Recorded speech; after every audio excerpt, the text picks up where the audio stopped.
Last year, nearly 300,000 emergency incidents in New Zealand were attended by the St. John Ambulance Service.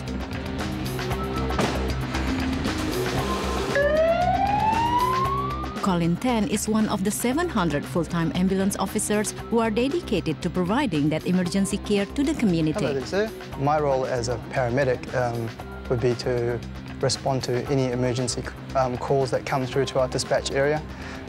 So basically anything out there, actually, we've probably seen most of the things that are available to us. Quickly do, I just want to do a quick blood test. All right, over here. St. John has been part of the New Zealand community for over the course of 3 centuries, and transporting patients is one of their major roles, saving lives, providing comfort and compassion. These days we're not just drivers, we actually have a lot of clinical roles in the back. We have a lot of medical interventions. We can set up fluids, we can give drugs, or we can call back up to give certain drugs if the patient requires them. So what I need to do is, and then on the way in, we'll, if required, we'll talk to the hospital. First to care is their motto. This year, St. John celebrates 125 years of serving the New Zealand public. St. John New Zealand was formed at a community meeting in Christchurch in 1885 as a branch of the St. John Ambulance Association under St. John International.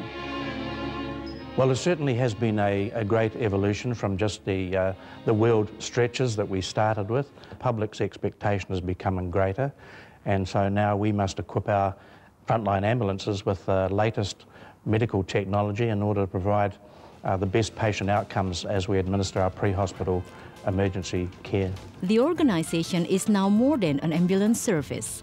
Since the 1990s, a wide range of new services have been launched. And that does involve care and call, and we make daily calls to what we call our clients. We have a Friends of the Emergency Department service, providing support and comfort to the sick and injured, but also to the relatives. We also have, in partnership with the SPCA, our outreach therapy pets, and that actually make visits to institutions and hospitals and prisons, and allow people to have the companionship of animals, which, as we know, is quite beneficial. St. John has become one of the largest civilian service organizations in the country that relies mostly on charity and volunteer workers. It currently has nearly 2,300 paid staff, 8,000 volunteers, and more than 5,000 youth members. The youth program teaches young Kiwis first aid, healthcare, and leadership, developing a caring attitude toward the environment and the community. Well, first aid is very important. If you're in an emergency situation, say help is a few minutes away. If you have that knowledge, you can save someone's life, or even you can treat that person or stay with them and calm that person down, which is easier in any of the emergency situations. Programs like this have attracted Kiwi Asians to be part of St. John. Currently, Asians comprise only 4% of the organization's staff and volunteers.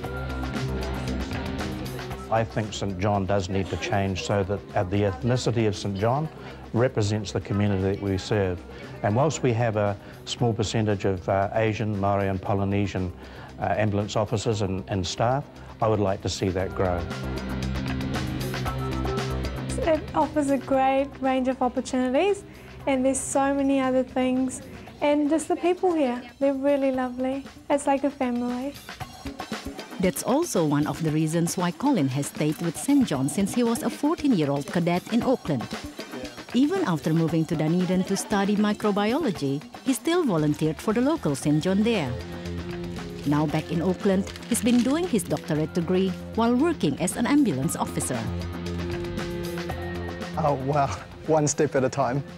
I'll finish that first, but I would like to continue my roles in St. John.